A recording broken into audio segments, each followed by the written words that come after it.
Hello, readers and listeners. Today we will be continuing Whatever After Fairies Devolve.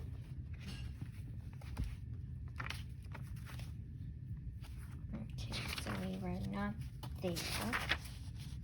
And we were here. Okay, Chapter 8.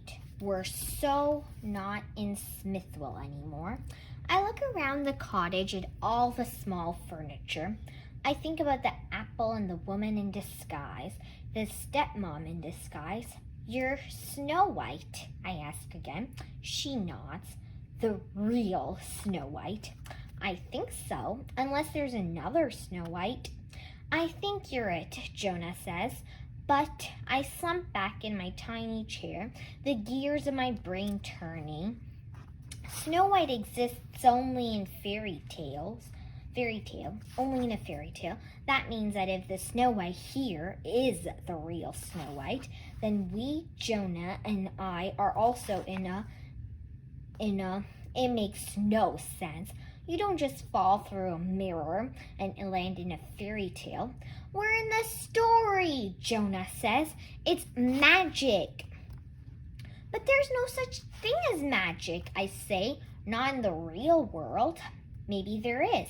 But I strain to come up with an argument that will convince him. I mean me. I mean him. You know how you want to be a judge when you grow up, Jonah asks, his tone annoyingly calm. Why, yes, I do know that. What does that have to do with anything? He shrugs. Judges look at the evidence, right? I'm silent. So look at the evidence, he says. I don't want to, but I do. I study the girl in front of me. Black hair, pale skin, red lips. Just like in the story. I look around the cottage. Tiny couch, tiny table, tiny chairs for tiny people. Also just like in the story. I turn to Jonah. It's really her. I turn back to Snow. It's really you. I'm staring at Snow White, the real Snow White. I'm in her living room. No wonder she looks so familiar. I used to have a t-shirt with her face on it. And didn't I once dress up as her for my... And didn't I once dress up as her for Halloween? And wait, she's on my jewelry box. The one on my dresser. She's with some other fairy tale characters, but she's definitely there. And I think she's even wearing the same dress with the puffy skirt and fitted top that she has on now. Who else would I be? She asks. You're famous, Jonah cheers. We've never met anyone famous before. Snow blushes. You mean because I'm a princess? Not because of that, I say. We've heard your story like 1,000,000 times. Really? She asks, looking worried. From who? Xavier the huntsman said he wouldn't tell anyone. From books, Jonah says. You're even in the movies. Her forehead wrinkles. I don't understand. What's a movie? It's a story, I say, with pictures that move. But I'm right here, she says. So how can I be in books and movies? A very good question. I don't know, I say honestly. We're all silent. I'm finding this all confusing, but at the same time, I can't help feeling giddy because, oh my gosh, how cool is this? I'm standing next to Snow White. I'm in a fairy tale. Snow sighs. So you know that my stepmother's trying to kill me? Yeah, Jonah says. Bummer. She sent Xavier, her huntsman, to kill me, but he felt bad for me, she says. He let me run away. But then I got lost in the forest. I walked and ran away. I ran and walked some more, and finally I came across this cottage. And I was so tired, so I fell asleep on an empty bed. And the next thing I knew, there were 7 little people staring down at me. We hear a rustling outside, and then the door flies open. 1 little man, 2 little man, 3 Speaking of womb, Snow says, it's really them, the dwarfs, I yell, and then clamp my head over my mouth. Am I supposed to use the word dwarf? Hello, says the guy in front. He's the tallest of the 7 and possibly the oldest. He has a really loud voice. Is something wrong? I remove my hand. I didn't mean to call you a dwarf.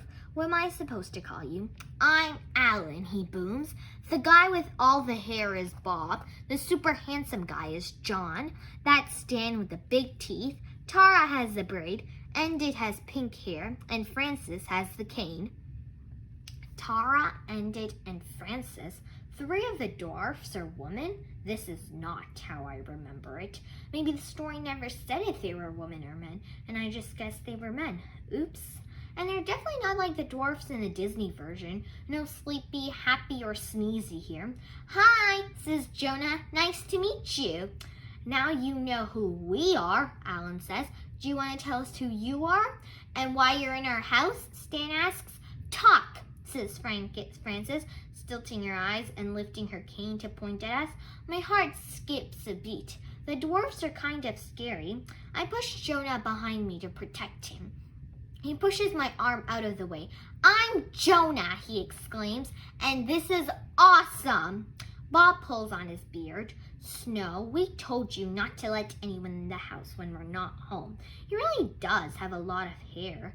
Beard hair, mustache hair, head hair, and chest hair peeking out of his shirt. Didn't you learn anything from the last 2 times you answered the door? I know, Snow says, but they're just lost kids. Yes, I say, we're just lost kids. Don't hurt us. Alan shakes his head. But why do you keep talking to strangers? A stranger is a friend you haven't met yet, Snow says, and then gets a sad look in her eyes. That's what my father used to say. We're harmless, I promise, as I raise my arms to prove I'm weaponless. We'd never hurt anyone. Snow nods. They saved me from my stepmother. She came back. She tried to give me a poisoned apple, but they stopped her. Wow, says Endit. She rushes her hand through her pink hair. Francis puts down her cane. Tara tugs on her braid.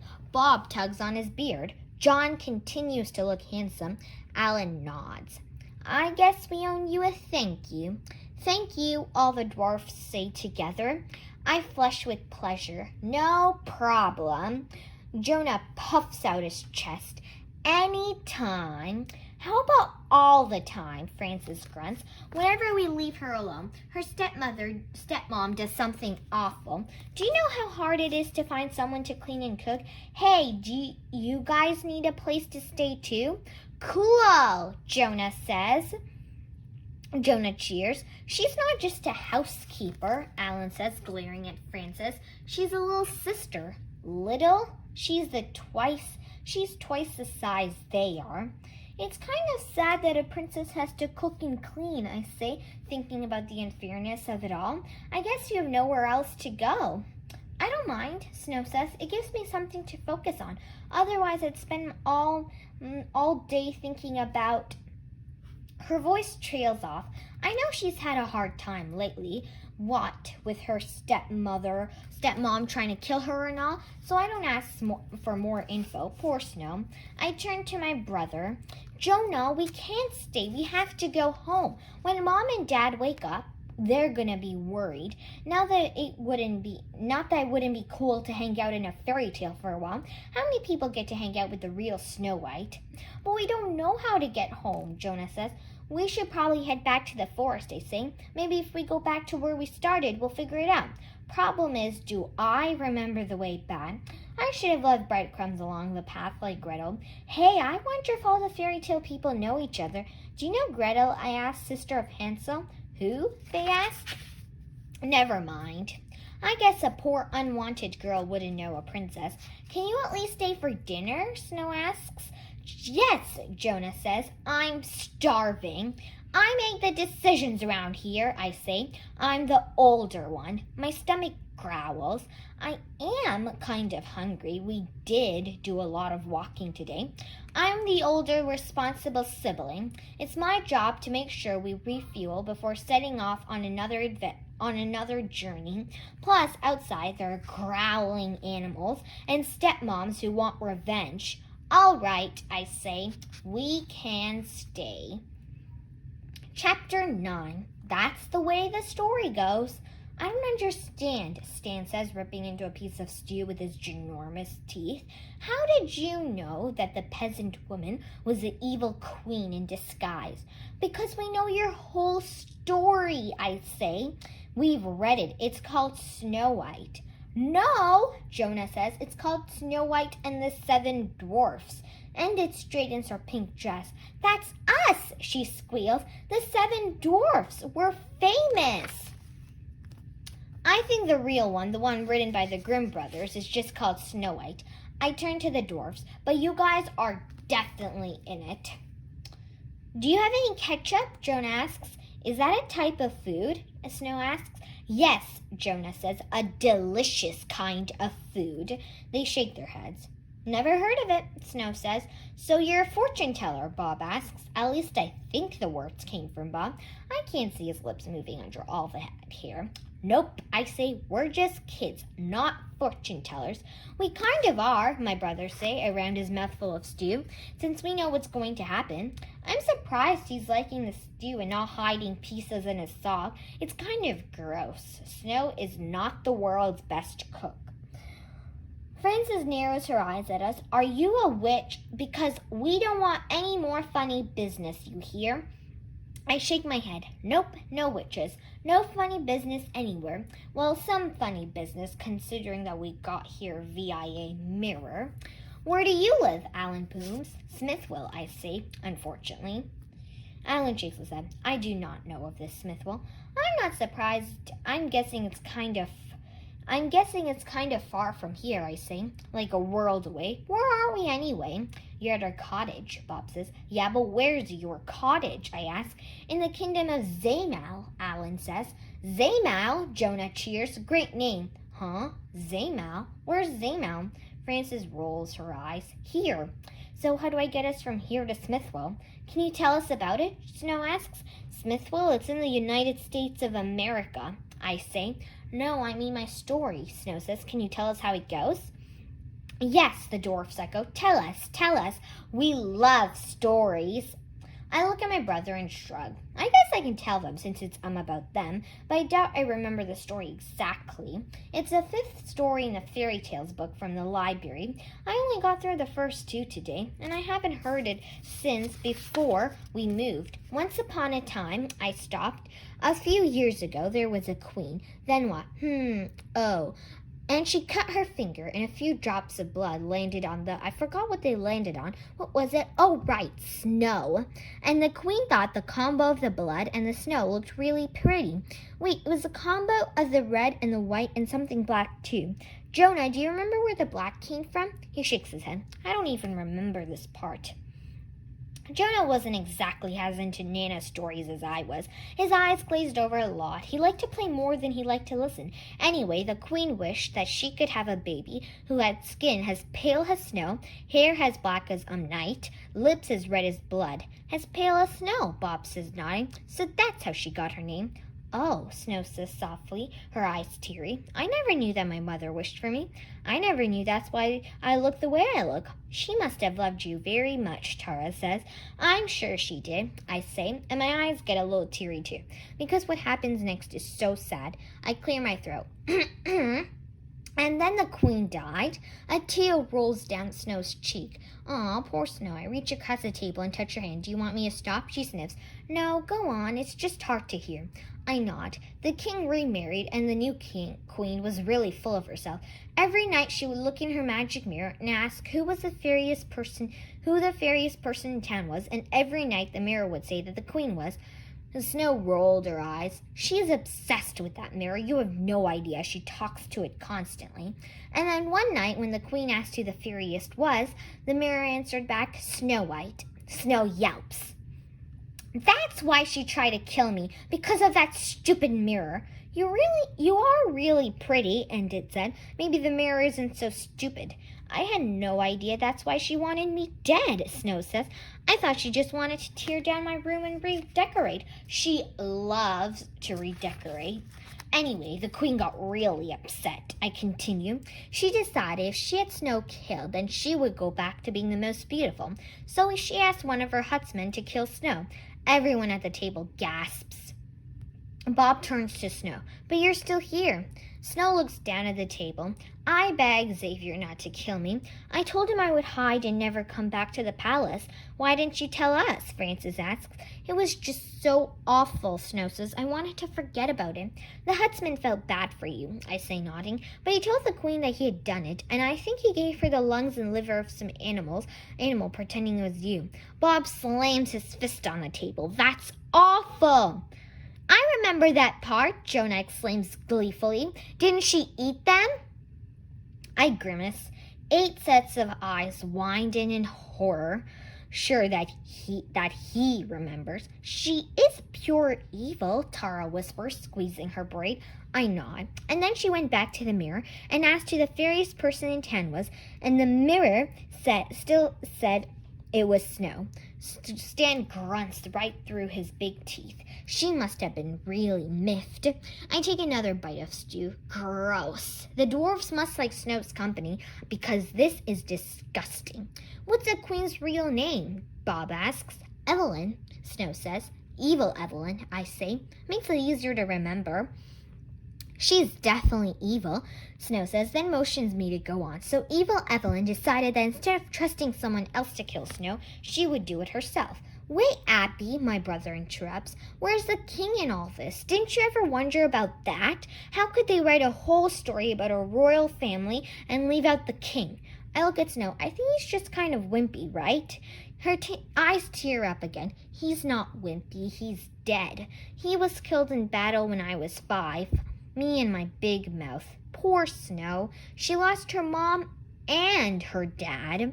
I'm so sorry. It's okay, she says sadly. She pushes her chair back and stands up. Does anyone want more stew? I made a lot. No thanks, everyone says immediately.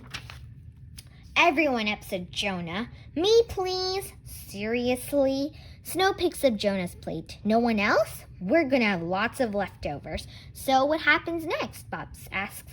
I forget exactly, I say, struggling to remember. I think your stepmom disguises herself as an old woman and tries to kill you a few times. She uses laces. It's true, Alan says. She tied them so tight Snow couldn't breathe. We came home and found Snow lying on the floor. We untied them just in time. And then she came back with that poisonous comb, and it says, running her fingers through her pink hair. That was terrible, Bob says. We came home and found Snow lying on the floor again. Well, we removed the comb and saved her just in time, Alan booms. Frances growls at Snow, stabbing her fork in the air. You have to stop letting strangers into the house. Then she points her fork at me and Jonah, not counting you two. Maybe I haven't made up my mind yet. Now finish the story. Right, I say. So today was her 3rd try. She was planning on giving Snow a poisonous apple to eat. In the story, Snow actually eats the apple, and by the time you all come home, it's too late. They all gasp again. Too late? And it shrieks. You mean, John says, shielding his eyes, his sparkly blue eyes. John really is cute. He could totally be a movie star if you know they made movies and fairy tales. I nod, unable to speak, unable to say the words. There's a moment of silence. Thank goodness you arrived when you did, Enid said. You saved Snow's life. We should have a parade, Bob says. Maybe we should. We saved Snow White. We're awesome. We're heroes, real heroes. Yay, us. Not true, says Jonah. The prince brings her back to life in the story, right, Abby? Oh, right, the prince. He does? How? Asks Tara. Well, I say, after you guys find her on the floor again, you put her in a, I'm about to say coffin, but it sounds too scary, her box in the forest, and then the prince comes along and saves her. How can he save someone who's dead? Frances asks. When he carries her off, the poisoned apple pieces fall out of her mouth, and she comes back to life, I say, or something like that. I thought he kissed her, Jonah says, and that's what brought her back to life. No, I say, that's not the real story. That's the Disney version. Oh, right, Jonah says, but it happened in Sleeping Beauty's story, right? Right, I say. I like the kissing better, and it says, but that's not what happened, I say, getting annoyed. Will happen. It's romantic either way, Tara says, swooning. I catch her glancing at John. So I don't die? Snow asks. I take a quick sip of water. Actually, you do, but then you get better when the prince saves you, and then you get married and live happily ever after. Everyone lives happily ever after in fairy tales, Jonah says. Not everyone, I say, not the bad guys. Fair is fair. Are there fairies in the story too? Tara asks, wide-eyed. No, I say, not this one. Frances says, that doesn't make sense. Then why is it called a fairy tale? Who cares? Enid says, her eyes dancing. So, is it Prince Trevor from the Kingdom of Gaymal? It has to be, right? He's the only single prince around. Gaymal and Zaymal, seriously? I don't remember this prince's specific name. I think he's cute, though. As cute as John? Tara asks, and then clamps her hand over her mouth. Not sure, I say, stifling a smile. Snow, have you ever met the prince? No, Snow says. Frances snorts. I once saw Prince Trevor throw a rock at a stranger. He did? I ask. That's not very nice. She shrugs. Well, he was 2 years old at the time, but still. A toast, Alan calls. They all lift their glasses. Snow is going to marry a prince. Hip hip hooray! Hip hip hooray! There's one problem with all the hipping and hooraying. Snow didn't eat the apple, which means she didn't get poisoned. And if she didn't get poisoned, then she didn't die. And if she didn't die, the probably cute prince didn't bring her back to life. So she probably doesn't marry the probably cute prince, which means Jonah and I probably ruined her life. Chapter 10, Oopsies. Hip hip hooray! Hip hip hooray! Hip hip, stop! I shout. Snow isn't going to marry the prince. But you said she would, Alan says, confused. She was going to, but then we ruined everything. I'm so sorry. When we stopped Snow from eating the apple, we changed her story. By we, I mean Jonah. But I'm not going to throw him under the bus in front of everyone. If she doesn't get poisoned, the prince can't bring her back to life. Jonah twists his bottom lip. I didn't think of that. We're so sorry, I say. Jonah apologized to Snow. Sorry, he mumbles, beet red. It's okay, Snow says, lowering her head. I don't need to marry a prince. I don't mind living with the dwarfs for the rest of my life. No, I say, feeling panicked. No, no, no. That is not the way your story goes. You cannot stay here and clean up after them for the rest of your life. We have to fix our mistake. We have to. Stories shouldn't change. They just shouldn't. Look what happens when they do. Snow loses out on her prince, and she has to stay and clean the dwarf's house for the rest of her life. It's not fair, and things need to be fair. Judges make things fair, and so will I. And it's not fair that evil Evelyn gets away with her evilness. In your story, she gets punished. What happens to her? Snow asks. I don't remember exactly, I say, racking my brain. She has to put on burning hot shoes and dance until she dies, Jonah chimes in, sure that he remembers. Snow winces. Ouch, that's awful. Frances nods. That sounds like something Prince Trevor would make her do. It's a rock all over again. He threw a rock when he was 2? Jonah used to eat rocks when he was 2. I shake my head. I have to fix Snow's stories. Don't worry about me, Snow says. I'll be fine. You two have to get home anyway. Your parents are going to worry. You can't leave now, Bob says. It's already dark out. It's way too dangerous. You'll stay here tonight. I guess you don't have a car to drive us home in, Joan asks. We have Yopa, Bob says, our horse. He's a genius. I can't help but giggle at the horse's name. And also, can a horse be a genius? People, yes. Me, maybe. A horse named Yopa? Doubtful. What's a car? Tar asks. It's a horseless carriage, I say. Frances narrows her eyes. Are you sure you're not a witch? Yes, I say. But I don't even think a car or Yopa could get us home. Who knows what will? Who knows what's even happening at home? I glance down at my watch. It says 12:15 a.m. How was that possible? It was just before midnight when we got sucked into the mirror, and we wandered around for at least a few hours. Maybe the watch stopped because the battery ran out, or maybe the watch stopped because time is at home has stopped. Because time has stopped at home. Well, why not? It makes as much sense as anything. When we finally get home, it will be the same time as when we left, and Mom and Dad won't have missed us at all. Perfect. I look through the window and see that it is pretty dark outside and scary. Anyway, I can't leave without figuring out how to fix Snow's story. I just can't. It wouldn't be fair. Are you sure you have room for us? I ask. I don't want to impose. Of course, Alan says. Hello, fairy tale slumber party. Then we'll stay. Jonah, I whisper angrily. A few hours later, you just kicked me in the face. Unfortunately, what Alan forgot to mention was that Jonah and I would have to share a bed. My feet are hanging over the edge, and my brother's feet are way too close to my mouth. We're sleeping on opposite ends of a mini dwarf-sized bed in Snow's room. How am I supposed to sleep like this? And I need to sleep. I'm so very tired. I've been up for at least a zillion hours. Okay, I'm exaggerating. Actually, I don't know how long I've been up since my watch stopped, but I know I need to get some rest if I'm going to be able to come up with a plan to fix Snow's story and then get us home. Sorry, he says. He turns and tosses. I'm tired. Can we go exploring? I want to see crocodiles and dragons and pirates and... Shush, I tell him, motioning to the bed next to ours. Snow's sleeping, and you should be asleep too. And no, we can't go exploring. We have to figure out how to fix Snow's story. And then we have to figure out how to get home. You don't need to fix my story, Snow declares. I'm fine here. You're up? I say, did we wake you? I'm not a great sleeper, Snow admits, ever since her voice trails off. Since what? Jonah asks. Since my father died, she says softly. Even in the dark, I can see the sadness on her face. My mom died right after I was born, so I never really knew her. My dad remarried, and then he died a few years ago. And Evil Evelyn never liked having me around. What was it like living with Evil Evelyn? I asked. Snow sniffs. She just ignored me. The castle had a lot of staff, so someone else would help me with my meals and coats and things. And then one day she started glaring at me. I guess that's when the mirror told her I was pretty. I sigh. I feel so bad for Snow.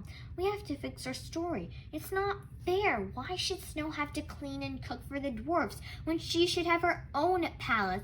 Why would Evil Evelyn get away with her evil behavior? And what? OMG, I forgot. One second. And what about the prince? If we don't fix Snow's story, then she'll never meet him and she'll never fall in love and live happily ever after. I'm sorry we interrupted Evil Evelyn yesterday, tell her. Oh, don't worry, Snow says. I'm sure my stepmother will try again. She's tried 3 times already. Why do you keep letting her in? She looks at her hand sadly. I don't know. I guess I keep hoping it's not really her and that she doesn't really hate me that much. My dad used to say that you have to believe the best in people. Of course you should believe the best in people, I say, but not when they're trying to kill you. But you're right. Evil Evelyn will definitely try again. In fact, she's probably yapping it up with her mirror right now, asking who the furious of them is.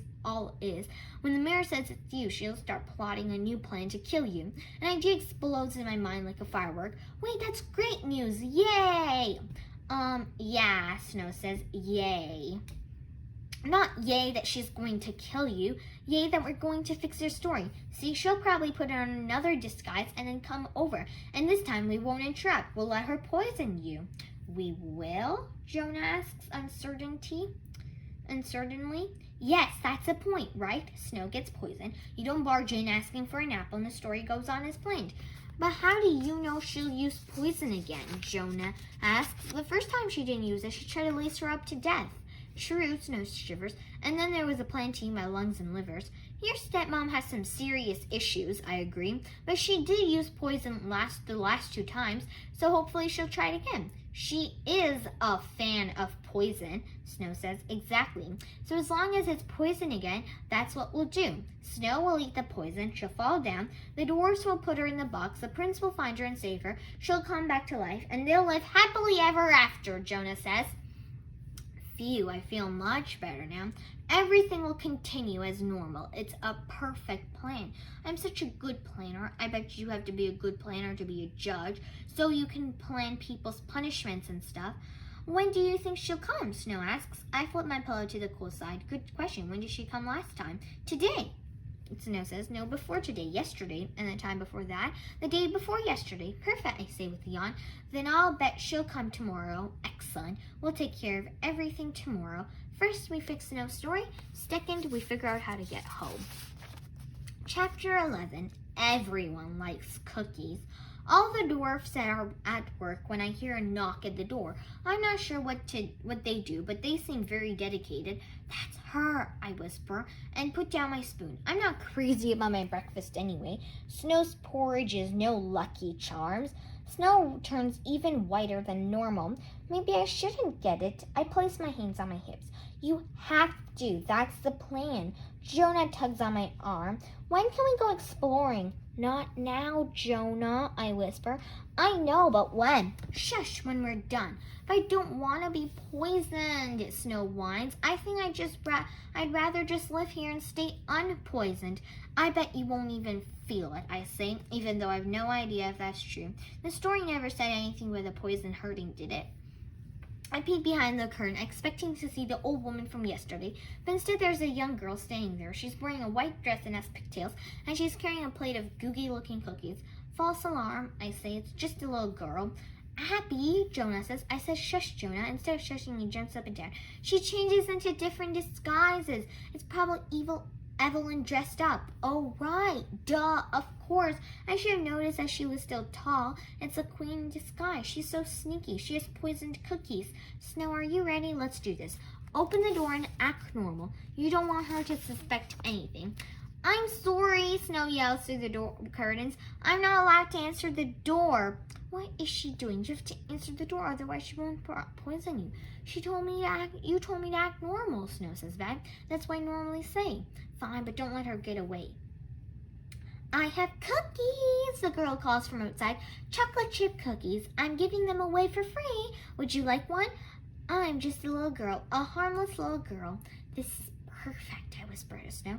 The cookies are just like an apple. You eat the cookie, you pass out, the story goes on as normal. Case closed. I take a step back so the little evil Evelyn won't see me, but I pick up the corner of the curtain so I can watch Jonah crouches behind the couch. Snow takes a deep breath. Here I go. She opens the door and looks at the little girl. Hello, little girl, she says in a meek voice. Because the door opens inward, it's blocking my view a bit. I can still see out the window, though. There's an evil glint in the girl's eyes. I can also see her freckles.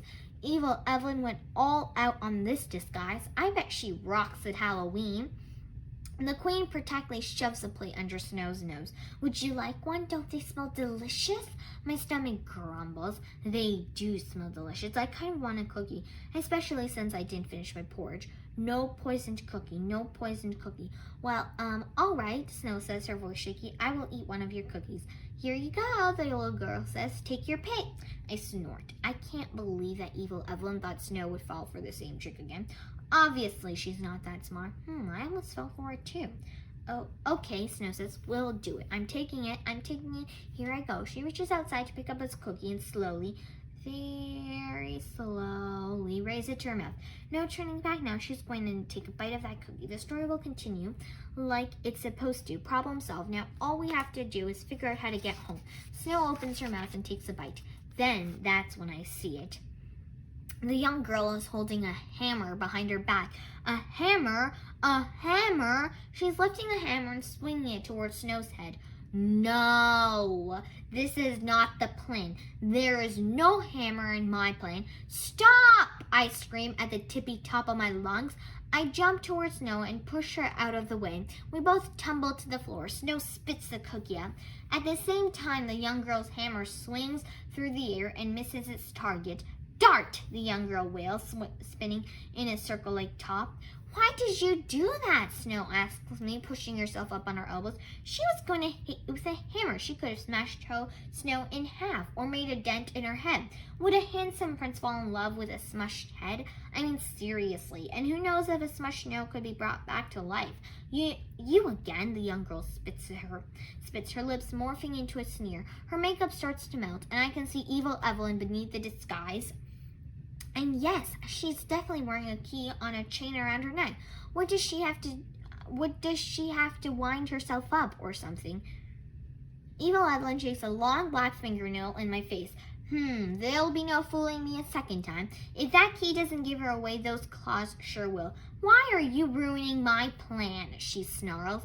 Is she kidding me? I'm ruining your plan? You're ruining my plan. Before she can smush me with the hammer, I kick the door shut with my bare foot. Evil Evelyn tries to rattle open. I'm coming in. You can't stop me. She pushes against the door and then kicks it. Then she stops. I peek at the window. 2 seconds later, she starts muttering to herself and smashing the hammer against the door. With the next bang, the hinges almost pop off. This will help, Jonah says, pushing the mini couch against the door. Good idea, I say. More. The 3 of us heave over the mini dining room table and the mini chairs. They're much lighter and smaller than I wish they were. I push, Snow pushes, and my brother pushes. We will not let evil Evelyn in. On the other side, she's yelling and grunting and hammering. We block the door with all the furniture and appliances we can find. The garbage pail, chairs, a large pod. Fortunately, the windows are dwarf size. No way is evil Evelyn fitting through them. We have to scare her away, Jonah says. But how? Snow says. We have boiling water, I scream. If you don't go away in 3 seconds, we're going to throw it at you. We don't have boiling water, Snow whispers. She doesn't know that, I whisper back. I would never really throw boiling water at someone, but evil Evelyn probably thinks all people are as evil as she is. There's a pause. I'm going to throw it, I yell, feeling a little bit sick at the thought. You'll be covered in burns and blisters. You won't even be the second fairiest person in the land. You'll be the first ugliest. I'll be back, we hear. Eventually, the other side gets quiet. I think she's gone, I say finally. Snow looks under the curtain. I don't see her. She exhales with relief. Now what? Jonah asks. Good question. So can we take down the blockade? Snow asks. I crawl over the couch and plant myself on a cushion. Let's keep it up, just in case. She only comes around once a day, Snow says. We can try again tomorrow. Now help me tidy up before the dwarfs get back. Francis hates it when things are out of place. I feel a little queasy. This whole let Snow almost die plan is not working. What if next time the queen comes back with a truck and mows down the cottage? What's a truck? Snow asks. A really big horseless carriage, Jonah says. But what if she comes back with a cannon or a dragon? What if she keeps coming until she gets a job done? I wonder out loud. We need to save Snow Story before there's no snow left to save. Okay, we're going to stop here for now. So this will be to be continued later.